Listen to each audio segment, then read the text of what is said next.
1 Samuel chapter 17. The Philistines gathered their forces for war at Soka in Judah, and camped between Soka and Azekah in Ephes Damim. Saul and the men of Israel gathered and camped in the valley of Elah.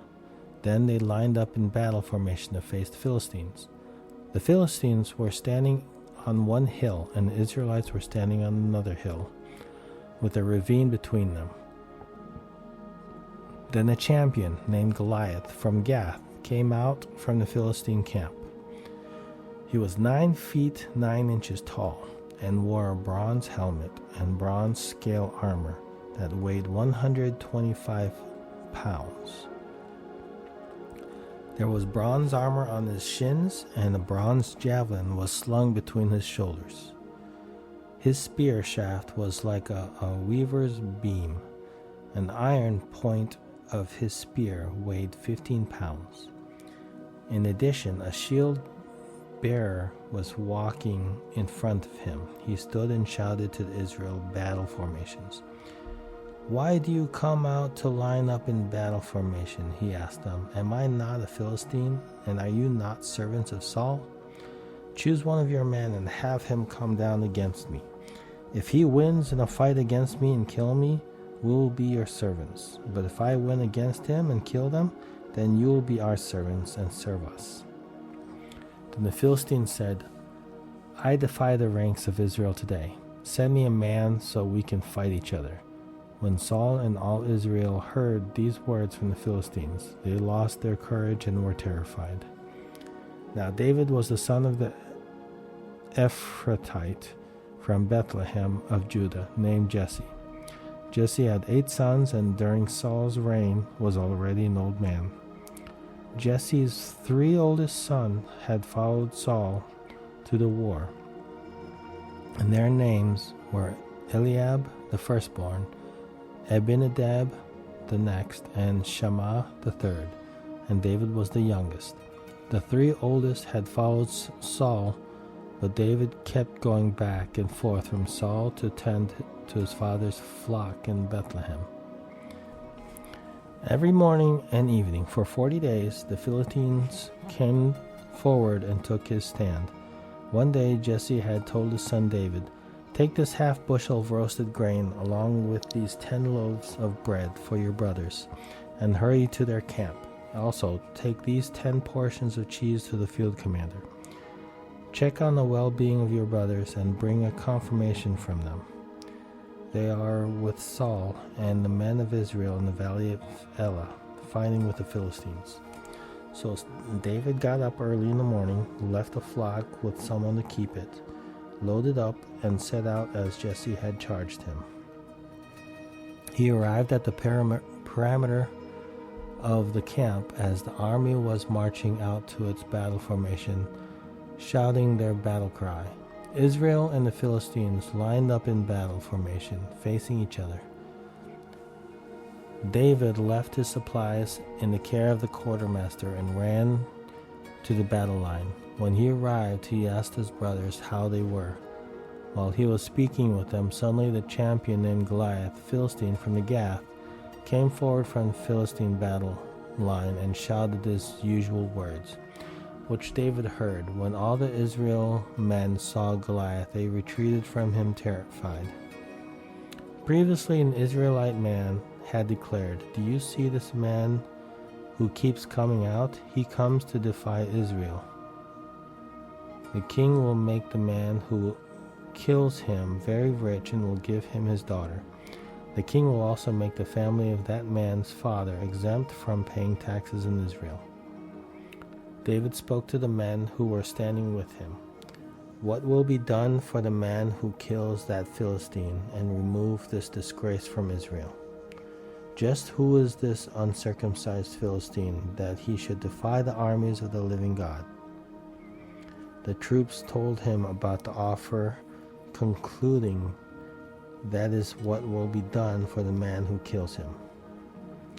David's older brother, Eliab, listened as he spoke to the men, and he became angry with him. "Why did you come down here?" he asked. Who did you leave those few sheep with the wilderness? I know your arrogance and your evil heart. You came down to see the battle. What have I done now? Protested David. It was just a question. Then he turned from those beside him to others in front of him and asked about the offer. The people gave him the same answer as before. What David said was overheard and reported to Saul. So he had David brought to him. David said to Saul, "Don't let anyone be discouraged by him. Your servant will go and fight this Philistine." But Saul replied, "You can't go fight this Philistine. You're just a youth, and he's been a warrior since he was young." David answered Saul, "Your servant has been tending his father's sheep. Whenever a lion or a bear came and carried off a lamb from the flock, I went after it, struck it down, and rescued the lamb from its mouth. If it reared up against me, I would grab it by its fur, strike it down, and kill it. Your servant has killed lions and bears. This uncircumcised Philistine will be like one of them, for he has defied the armies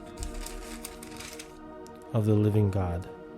Then David said, "The Lord who rescued me from the paw of the lion and the paw of the bear will rescue me from the hand of this Philistine." Saul said to David, "Go, and may the Lord be with you."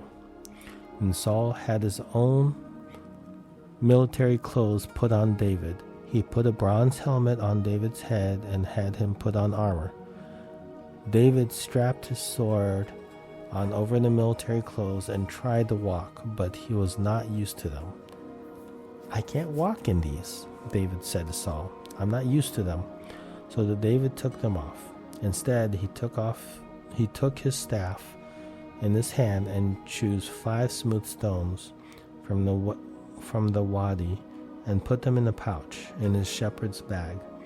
Then with his sling in his hand, he approached the Philistine. The Philistine came closer and closer to David with a shield bearer in front of him. When the Philistines looked and saw David, he despised him because he was just a youth, healthy and handsome. He said to David, "Am I a dog that you come against me with sticks?" Then he cursed David by his gods.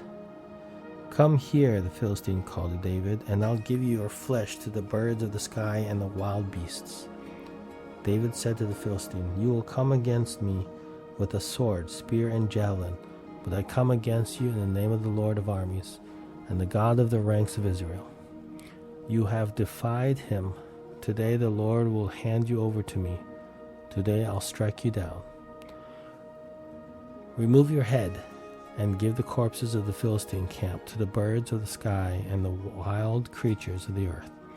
Then all the world will know that Israel has a God, and this whole assembly will know that it is not by sword or by spear that the Lord saves, for the battle is the Lord's. He will hand you over to us."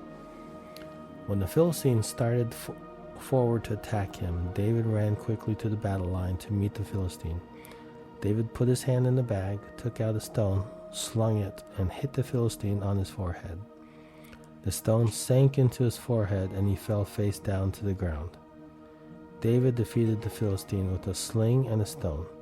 David overpowered the Philistine and killed him without having a sword.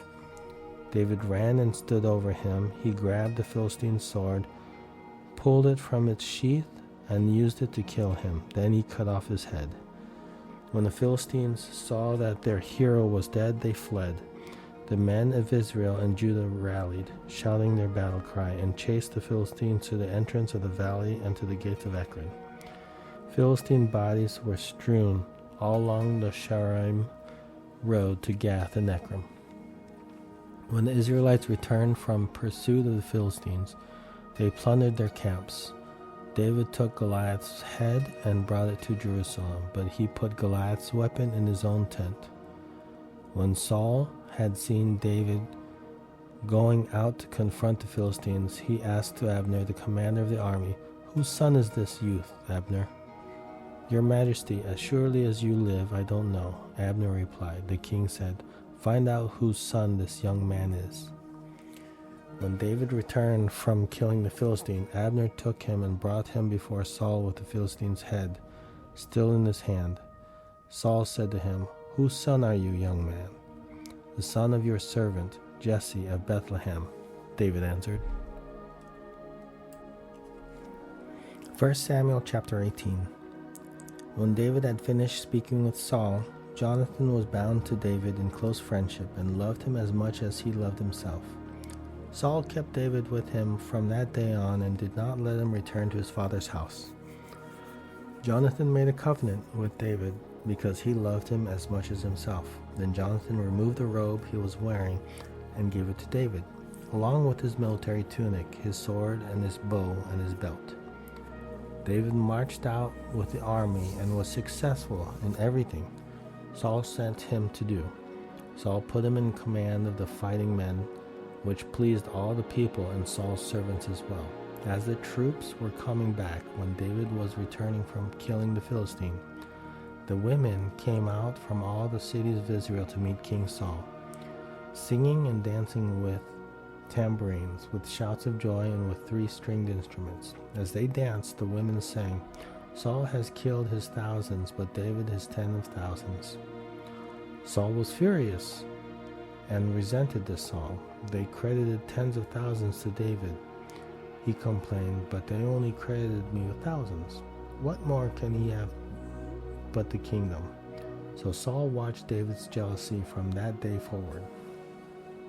The next day, an evil spirit sent from God came powerfully on Saul, and he began to rave inside the palace. David was playing the lyre as usual, but Saul was holding a spear, and he threw it, thinking, "I'll pin David to the wall." But David got away from him twice. Saul was afraid of David because the Lord was with David, but had left Saul. Therefore Saul sent David away from him and made him commander over 1,000 men. David led the troops and continued to be successful in all his activities because the Lord was with him. When Saul observed that David was very successful, he dreaded him. But all Israel and Judah loved David because he was leading their troops. Saul told David, "Here's my oldest daughter, Merab. I'll give her to you as a wife if you will be a warrior for me and fight the Lord's battles." But Saul was thinking, "I don't need to raise a hand against him. Let the hand of the Philistines be against him." Then David responded, "Who am I, and what is my family or my father's clan in Israel that I should become the king's son-in-law?" When it was time to give Saul's daughter Merab to David, she was given to Adriel the Mehelethite as a wife. Now Saul's daughter Michal loved David, and when it was reported to Saul, it pleased him. "I'll give her to him," Saul thought. "She'll be a trap for him, and the hand of the Philistines will be against him." So Saul said to David a second time, "You can now be my son-in-law." Saul then ordered his servants, "Speak to David in private and tell him, 'Look, the king is pleased with you, and all his servants love you. Therefore you should become the king's son-in-law.'" Saul's servants reported these words directly to David. But he replied, "Is it trivial in your sight to become the king's son-in-law? I am a poor commoner." Then the servants reported back to Saul, "These are the words David spoke." Then Saul replied, "Say this to David, 'The king desires no other bride price except 100 Philistine foreskins to take revenge on his enemies.'" Actually, Saul intended to cause David's death at the hand of the Philistines. When the servants reported these terms to David, he was pleased to become the king's son-in-law. Before the wedding day arrived, David and his men went out and killed 200 Philistines. He brought their foreskins and presented them as full payment to the king to become his son-in-law. Then Saul gave his daughter Michal to David as his wife. Saul realized that the Lord was with David and that his daughter Michal loved him, and he became even more afraid of David. As a result, Saul was David's enemy from then on. Every time the Philistines' commanders came out to fight, David was more successful than all Saul's officers. so his name became well known. 1 Samuel 19. Saul ordered his son Jonathan and all his servants to kill David, but Saul's son Jonathan liked David very much, so he told him, "My father Saul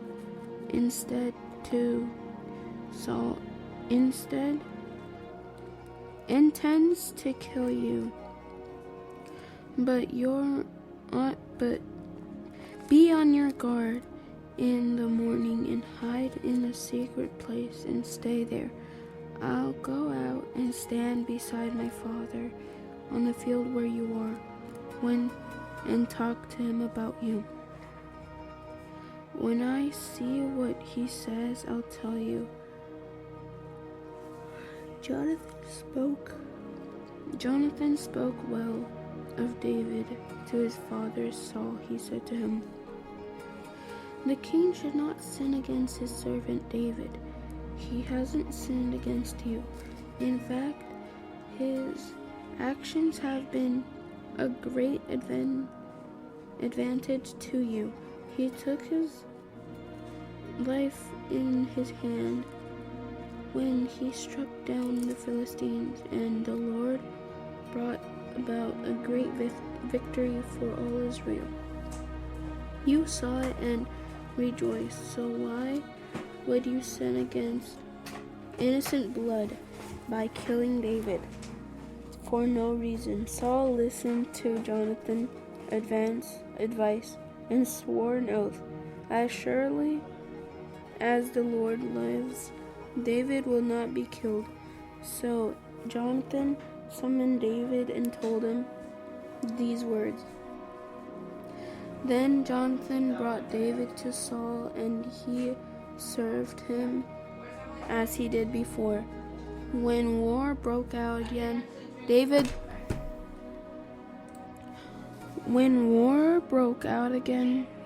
went out and fought against the Philistines, and he defeated them with such great force that they fled from him.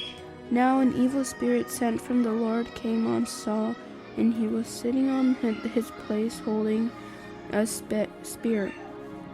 David was playing the lyre, and Saul tried to pin David to the wall with the spear. As the spear struck the wall, David eluded Saul, ran away, and escaped that night.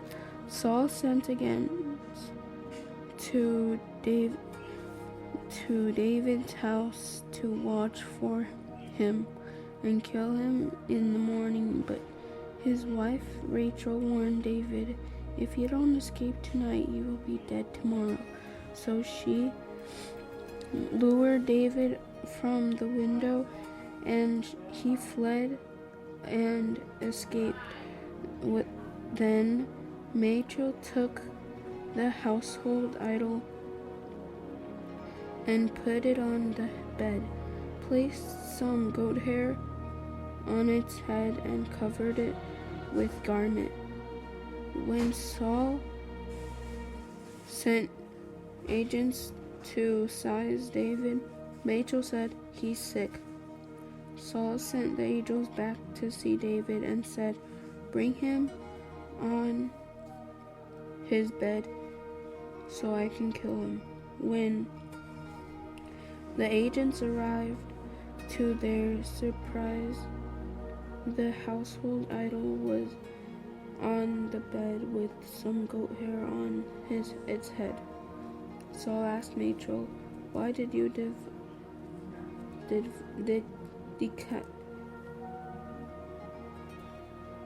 Why did you devise me like this? You sent my enemy away, and he has escaped." She answered him, "He said to me, 'Let me go. Why should I kill you?'" So David fled and escaped and went to Samuel at Ramah and told him everything. Saul had done to him.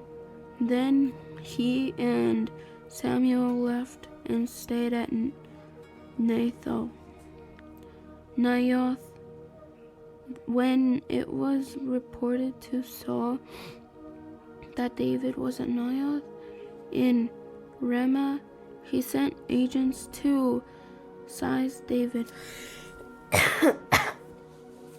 However, when they saw the group of prophets prophesying with Samuel leading them, the Spirit of God came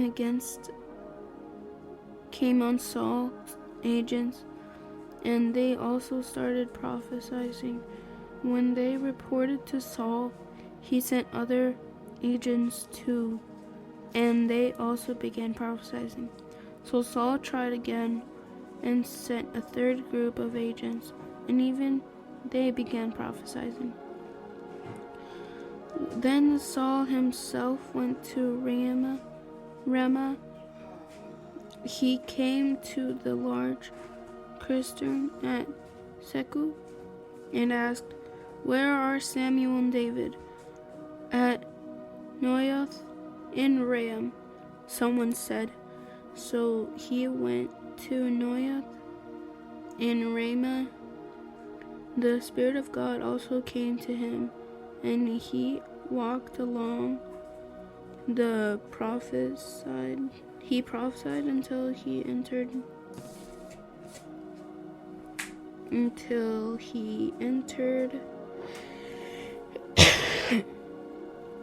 Naioth in Ramah. Saul then removed his clothes and also prophesied before Samuel. He collapsed and lay naked all that day and all that night. That is why they say, "Is Saul also among the prophets?" 1 Samuel chapter 20. David fled from Naioth in Ramah and came to Jonathan and asked, "What have I done? What did I do wrong? How have I sinned against your father, so that he wants to take my life?" Jonathan said to him, "No, you won't die. Listen, my father doesn't do anything, great or small, without telling me. So why would he hide this matter from me? This can't be true." But David said, "Your father certainly knows that I have found favor with you. He has said, 'Jonathan must not know of this, or else he will be grieved.'" David also swore, "As surely as the Lord lives, and as you yourselves live, there is but a step between me and death." Jonathan said to David, Whatever you say, I will do for you." So David told him, "Look, tomorrow is the new moon, and I'm supposed to sit down and eat with the king. Instead, let me go and I'll hide in the countryside for the next 2 nights.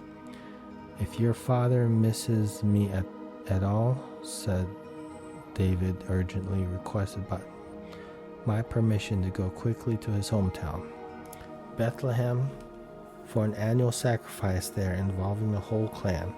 If he says, "Good," then your servant is safe, but if he becomes angry, you will know he has evil intentions. Deal kindly with your servant, for you have brought me into a covenant with you before the Lord. If I have done anything wrong, then kill me yourself. Why take me to your father?" "No," Jonathan responded. "If I ever find out my father has evil intentions against you, wouldn't I tell you about it?" So David asked Jonathan, "Who will tell me if your father answers you harshly?" He answered, "David, come on, let's go out to the countryside." So both of them went out to the countryside. "By the Lord, the God of Israel, I will sound out my father by this time tomorrow or the next day. If I find out that he is favorable towards you, will I not send for you and tell you? If my father intends to bring evil on you, may the Lord punish Jonathan and do severely if I do not tell you and send you away so you may leave safely." May the Lord be with you, just as he was with my father. If I continue to live, show me kindness from the Lord. But if I die, don't ever withdraw your kindness from my household, not even when the Lord cuts off every one of David's enemies from the face of the earth." Then Jonathan made a covenant with the house of David, saying, "May the Lord hold David's enemies accountable." Jonathan once again swore to David in his love for him, because he loved him as he loved himself. Then Jonathan said to him, "Tomorrow is the new moon. You will be missed, because your seat will be empty. The following day, hurry down and go to the place where you hid on the day this incident began, and stay beside the rock Ezel. I will shoot 3 arrows beside it as if I'm aiming at a target. Then I will send a servant and say, 'Go and find the arrows.' Now if I expressly say to the servant, 'Look, the arrows are on the side of you, get them,' then come, because as the Lord lives, it is safe for you and there is no problem. But if I say this to the youth, 'Look, the arrows are beyond you,' then go, for the Lord is sending you away. As for the matter you and I have spoken about, the Lord will be a witness, because you and me forever." So David hid in the countryside. At the new moon, the king sat down to eat the meal. He sat at his usual place on the seat by the wall. Jonathan sat facing him, and Abner took his place beside Saul, but David's place was empty. Saul did not say anything that day because he thought, "Something unexpected has happened. He must be ceremonially unclean. Yes, that's it. He is unclean." However, the day after the new moon, second day, David's place was still empty, and Saul asked his son Jonathan, "Why didn't Jesse's son, come to the meal either yesterday or today?"